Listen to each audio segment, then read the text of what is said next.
이 사람이 무슨 이야기를 했을 때 사실은 그냥 그 말을 있는 그대로 받아들이면 되는데 내 감정이 어떤 상태에 있으면 그것을 굉장히 왜곡해서 받아들이게 되죠. 내 감정대로 받아들이게 되잖아요. 그 사회성의 가장 기본은 공감이거든요. 나의 세계, 상대방의 세계가 다름을 알고 그 다름을 인지하고 인정하고 공감할 수 있을 때 진정한 관계가 만들어지는데 내 감정조차 제대로 모르면은 다른 사람의 감정을 공감할 수가 없어요. 왜냐면 내 감정도 모르거든요. 내 감정에 대해서도 알지가 못하는데 이 사람이 지금 슬픈지 화가 났는지 어떤지 어떻게 알아요?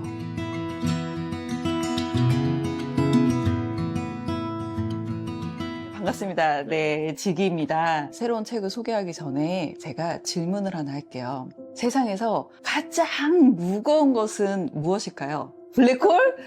블랙홀이 무겁군요. 압축적으로 되어 있으니까.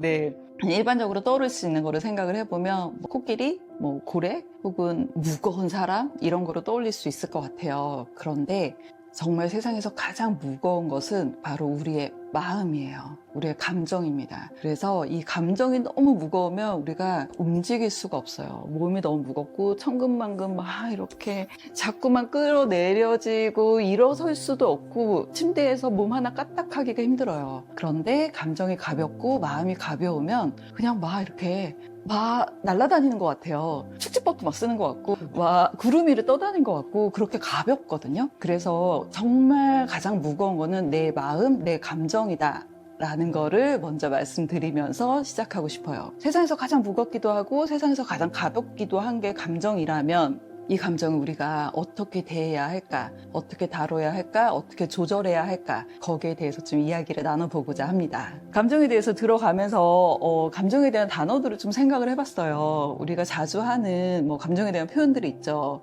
기쁘다, 슬프다, 화가 난다, 속상하다, 서운하다, 그런 단어들이 있죠. 그런 표현 자주 하세요? 저는 표현 잘 안 해요. 그쵸. 대부분의 사람들은 표현도 잘 안 해요. 네, 우리나라 사람들 대부분이 하지 않아요. 이런 말을 하는 경우를 거의 본 적이 없어요. 그래서 감정을 대할 때 대부분 제가 생각하기에는 한 두 가지 경우인 것 같아요.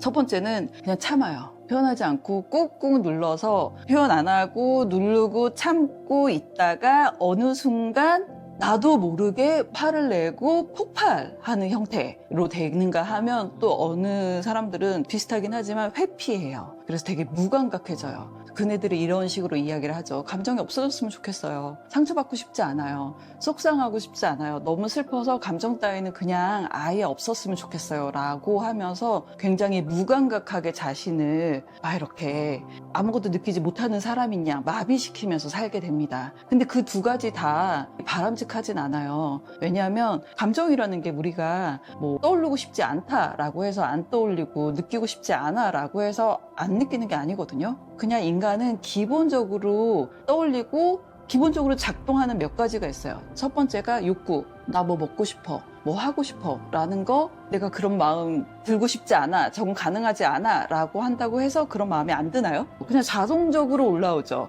나 저거 먹고 싶은데. 나 졸린데. 나 저 친구랑 친해지고 싶은데. 이런 것도 너무 자동적으로 그냥 올라오잖아요. 우리의 바라는 거, 원하는 거, 욕구가 그냥 자동적으로 올라오죠. 그 다음에 감정이 자동적으로 올라와요. 나 슬퍼. 속상해 혹은 너무 기뻐 신나 이런 거 그냥 자동적으로 올라오잖아요. 그 다음에 세 번째로 사고 생각이 자동적으로 올라와요. 저건 저래야 되는데 이건 이래야 되는데 저건 옳지 않아 이건 맞는 것 같아 이런 생각 되게 자동적으로 올라오거든요. 이거를 우리가 멈출 수가 없어요. 그냥 인간이 원래 그렇잖아요. 멈출 수가 없는데 우리가 할 수 있는 거는 그게 올라오는 거를 부정하고 이런 거 없애야 돼 혹은 참고 눌러야 돼 이게 아니라 올라오고 있구나 라는 거를 인식하고 그거를 조절할 수 있는 방법을 배우는 게 우리가 할 수 있는 최선이거든요. 이 감정이라는 거는 자연스럽게 올라와서 우리가 그걸 조절하는 방법을 배워야 한다라는 거를 이야기를 했고요. 그다음에 이 감정은 되게 힘이 세요. 그 감정의 영어로 이모션이라고 하잖아요. 이하고 모션이 합쳐진 거예요. 이가 밖으로 나가는 그런 거 엑시트나 이런 것처럼 밖으로라는 의미가 있다면 모션은 움직이다잖아요. 나를 움직이는 어떤 추동력, 원동력이 되기도 해요. 그래서 우리 감정에 따라서 되게 많이 움직이잖아요. 게다가 감정은 편도체가 거의 감정을 좀 느끼는 그런 역할을 한다고 하죠. 그 편도체는 전두엽이 발달하기 전부터 편도체는 계속적으로 우리한테 어떤 신호를 보내죠. 두려워, 무서워, 공포스러워. 우리 느낌적인 느낌이라고 하잖아요. 뭔가 쎄해. 이런 것들이 사실은 그 아주 오랜 선사시대부터 우리 뇌에 각인되어 있는 어떤 감정으로서 정보를 보내주는 거죠. 우리가 두려워, 무서워라고 할 때, 이건 위험해. 라는 그 정보로서 무서워라고 할 때 위험을 회피하게 하고, 두려워라고 할 때 좀 조심조심 안전하게 가게 하고, 감정의 정보를 주는 역할을 하는 거거든요.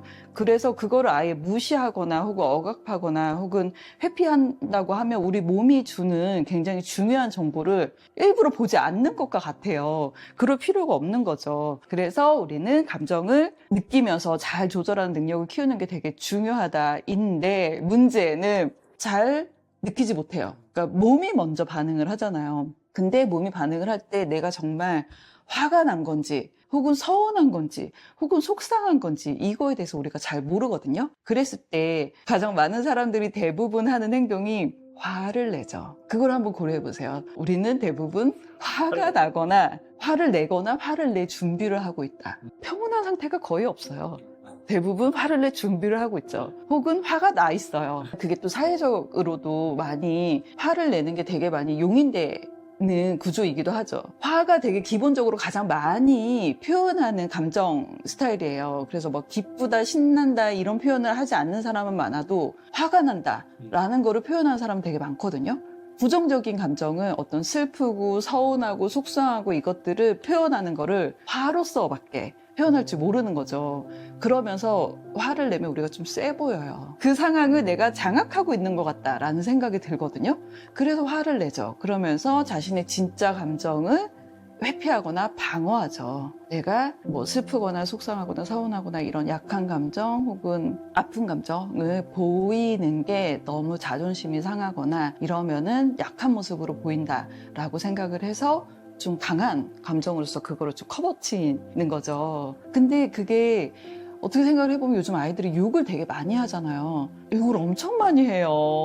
정말 난리 납니다. 거의 부사처럼 사용해요. 이제 걔 XX로 들어가면서 무슨 어떤 전비사처럼 사용을 하면서 너무 큰, 뭐 진짜 이런 거를 뭐 너무 뭐뭐해, 뭐 진짜 뭐뭐해 라는 강조 이 역할을 다 걔 어쩌고 저쩌고로서 표현을 하죠. 뭐 그 외에도 몇 가지 있잖아요. 씨 어쩌고, 뭐 존 어쩌고도 있고 막 이런 거 많이 있잖아요. 근데 그네들이 이게 왜 문제가 돼요? 라고 하지만 자신의 생각이나 감정을 명확하게 표현하지 되게 뭉뚱그려서 표현하게 된다라는 거에서도 좀 섬세하게 자신의 마음을 좀 읽어내지 못하게 된다라는 것도 있고요. 그 다음에는 어찌됐든 부정적 표현이잖아요. 부정적 표현은 하면 할수록 그게 되게 왜곡되면서 폭력성을 키워줘요. 우리가 크게 화를 내지 않고 있다가도 내가 진짜 화나, 정말 화나, 진짜 화나 라고 이야기를 하다 보면은 진짜 더 화가 나요. 그런 경험 안 해보셨어요? 화가 화를 부르는 듯한. 그쵸.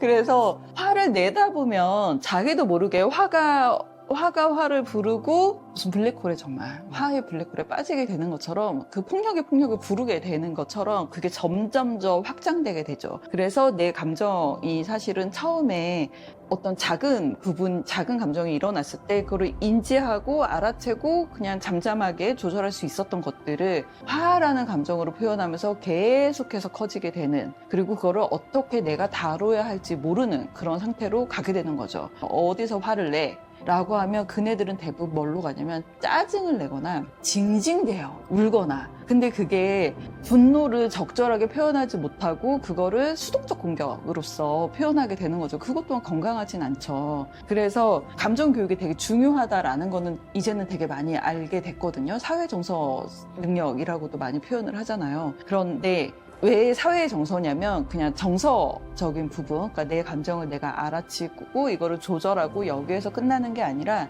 이 감정이 다른 사람하고의 관계에 굉장히 큰 영향을 미쳐요. 그래서 이 사람이 무슨 이야기를 했을 때 사실은 그냥 그 말을 있는 그대로 받아들이면 되는데 내 감정이 어떤 상태에 있으면 그것을 굉장히 왜곡해서 받아들이게 되죠. 내 감정대로 받아들이게 되잖아요. 그 사회성의 가장 기본은 공감이거든요. 나의 세계, 상대방의 세계가 다름을 알고 그 다름을 인지하고 인정하고 공감할 수 있을 때 진정한 관계가 만들어지는데 내 감정조차 제대로 모르면은 다른 사람의 감정을 공감할 수가 없어요. 왜냐면 내 감정도 모르거든요. 내 감정에 대해서도 알지가 못하는데 이 사람이 지금 슬픈지 화가 났는지 어떤지 어떻게 알아요? 알 수가 없죠. 네, 그렇기 때문에 거기에 굉장히 기본적인 사회성 영향을 미치게 된다. 지금 사회가 계속해서 되게 개별화되고 파편화되어 가고 있잖아요. 그 예전에는 뭐 대가족에서 아이들이 다양한 사람들과의 관계를 통해서 다양한 감정들을 경험을 할 수가 있었어요. 근데 지금 뭐 대가족 3-4명 있잖아요. 그래서 감정 자체도 이제 배워야 하는 시대가 됐어요. 감정 가르쳐야 돼요. 그래서 우리가 젓가락질 가르치듯이 한글 가르치듯이 수학 가르치듯이 감정도 가르쳐야 돼요. 그런데 문제는 부모가 자기 감정을 잘 몰라요. 부모가 먼저 자신의 감정을 알고 아이한테 그런 표현을 해주는 게 되게 중요합니다. 가장 좋은 거는 어떠한 매개체를 가지고서 이 감정에 대해서 같이 이야기를 나누는 게 가장 좋죠. 그럴 때 너무 수준이 높거나 혹은 너무 낮거나 그런 게 아니라 좀 그림책을 통해서 감정에 대해서 아이랑 같이 자연스럽게 이야기를 나누는 게 굉장히 중요하다는 생각이 들고요. 그래서 제가 이 책을 소개하려고 가지고 왔어요. 7빛깔 감정나라. 책을 소개를 하려고 가지고 왔습니다. 뭐 분노의 숲, 불안의 바다, 기쁨의 하늘, 사랑의 호수, 슬픔의 사막, 절망의 언덕, 희망의 정원까지. 그래서 분노의 숲으로 빨간색이 분노의 숲으로 시작을 해서 희망의 정원까지 가는 동안 자신의 감정이 어떤 감정이고 이럴 때 어떻게 표현하면 되고 이럴 때 내 감정을 어떻게 다스리고 조절하면 되는구나 라는 거를 익힐 수 있게 나와요. 근데 학습물이 아니라 그림책이기 때문에 아이하고 술술 읽어가면서 아 너는 이럴 때 어떤 생각이 들었어? 너는 어떤 감정이 들었어? 너는 언제 불안해? 엄마는 이럴 때 이런 생각이 들어. 엄마는 이럴 때 슬퍼. 엄마는 이럴 때 기뻐. 이런 이야기들을 자연스럽게 나눌 수 있는 그런 책입니다. 그림이 너무 예뻐요. 이 책을 어떻게 활용하실 수 있는지에 대해서 제가 이야기를 드릴게요. 저 같은 경우는 우선은 책을 읽기 전에 자 7빛깔 감정나라 잖아요. 그리고 이 옆에 이 요정 같은 아이들이 무지개 색깔 같잖아요. 이렇게 있어요. 그런 식으로 표현할 수 있어요. 아이한테 이거 무슨 감정에 대한 나란가 봐. 근데 7빛깔로 되어 있나 봐. 얘는 무슨 감정일까? 얘는 무슨 감정일까? 이렇게 물어볼 수 있고요. 그럼 아이가 이야기를 막 이제 해요. 지금 네 기분은 무슨 색깔이야? 라고 물어볼 수 있어요. 그리고 이거는 그냥 평소에도 활용할 수 있어요. 아침에 일어나서 잘 잤어? 오늘 네 기분은 무슨 색깔이야? 혹은 학교 갔다 와서 학교 잘 갔다 왔어? 오늘 학교에서는 무슨 색깔이었어? 라고 물어볼 수 있어요. 네, 그런데 대부분의 부모들이 오늘 학교 잘 갔다 왔어? 선생님 말씀 잘 들었어? 친구들이랑 잘 놀았어? 끝! 숙제 빨리 해라. 당장 준비물 갖고 와라. 뭐 하는 거냐 지금. 막 이런 식으로 하게 되거든요. 그런데 오늘 너의 기분은 무슨 색깔이었어? 혹은 무슨 아이가 했던 일에 대해서 오늘 자신이 뭐 학교 갔는데 이러이러한 일이 있었어. 친구랑 같이 음악실에 빨리 갔는데 저희 아이 같은 경우에는 음악실에 빨리 간대요. 자기가 음악실 빌런이라고 하거든요. 음악실에 가서 저희 딸이 피아노 치는 걸 되게 좋아하는데 음악실 빌런 3명이 있대요. 음악 시간이 시작하기 전에 제일 먼저 음악실에 가서 자기네끼리 피아노를 쿵쾅쿵쾅 거리면서 치는 거예요. 그게 걔한테는 굉장히 큰 낙인가 봐요. 그래서 그 음악실에서 오늘 음악실 빌런 셋이서 또 뭐 무슨 노래를 쳤어 막 이런 이야기를 막 해요. 그러면 제가 그때 너 기분은 어땠어? 라고 물어보거든요. 그냥 아이가 한 행동에 있어서 그냥 듣고서 아 그랬구나 하고 끝날 수도 있고 그때 뭐 무슨 곡을 쳤어? 뭐 이렇게 물어볼 수도 있다. 더 자세히 들어갈 수도 있고 혹은 그때 네 감정은 어땠어? 라고 물어볼 수 있어요. 그러면 아이가 그냥 자연스럽게 이야기하거든요. 너무 신났지. 아이들이 아무도 오기 전에 정말 친한 우리끼리 가갖고 그 피아노를 치고 있으면 우리만 있는 아지트에 와 있는 것 같아. 그래서 우리 앞으로도 맨날 그럴 거야. 막 그래요. 그러면 그런 비슷한 감정을 느꼈던 때가 있었어? 라고 하면 있잖아, 학교 독서실이 있는데 이렇게 독서실 구석에 자리가 있대요. 근데 아이들이 잘 모른대요, 그 구석 자리를. 내가 구석 자리에 가서 몰래 이렇게 숨어갖고 책을 보고 있으면 그 애들이 음악실 빌런 셋이 그 독서실 구석 자리에도 같이 모인대요. 약속을 하지도 않았는데 마치 약속이나 한 듯이 모여서 소곤소곤 이야기를 한다는 거예요. 근데 그게 뭐 무슨 다락방에서 자기네들끼리 비밀 이야기를 하는 것 같대요. 아, 그래? 그때 너 기분이 어땠어? 그러면 내가 무슨 비밀 결사대가 된 것 같아. 이런 이야기를 해요. 그래서 아이들의 정말 내밀한 이야기를 억지로 지어짜지 않아도 그냥 술술 이야기를 하거든요. 되게 마법과 같아요. 네 기분이 무슨 색깔이었어? 그때 네 감정이 어땠어? 네 기분이 어땠어? 라고 물어보면 너무 자연스럽게 나와요. 그리고 부정적인 감정도 마찬가지예요. 오늘 무슨 학교에서 오늘 친구가 학교에서 무슨 행동을 했어 라고 이야기를 해요. 친구 이야기를 하는 거죠. 그래서 그래? 아, 친구가 그런 행동을 했구나. 그때 네 기분이 어땠어? 그러면 내가 더 나서고 싶었는데 선두를 뺏긴 것 같아서 내가 좀 속상했어. 그러거든요. 그러면 너 거기에서 나서고 싶었구나. 나서고 싶은 이유가 있었어? 그러면 내가 그 과목 제일 잘하거든. 내가 잘하는 거 보여줘야 되는데 그 친구가 왠지 더 잘하는 것 같잖아. 그게 너무 속상해. 이런 이야기를 막 해요. 그러면 그게 너무 자연스러운 이야기잖아요. 그것을 통해서 아이랑 같이 어떤 친밀감, 유대감, 그리고 자연스러운 의사소통, 이런 게 되게 자유롭게 되고 있다라는 게 좀 경험이 돼요. 그런 게 너무 좋은 것 같아요. 그래서 앞에 표지만 보고서도 할 수 있는 부분이 너무 많죠.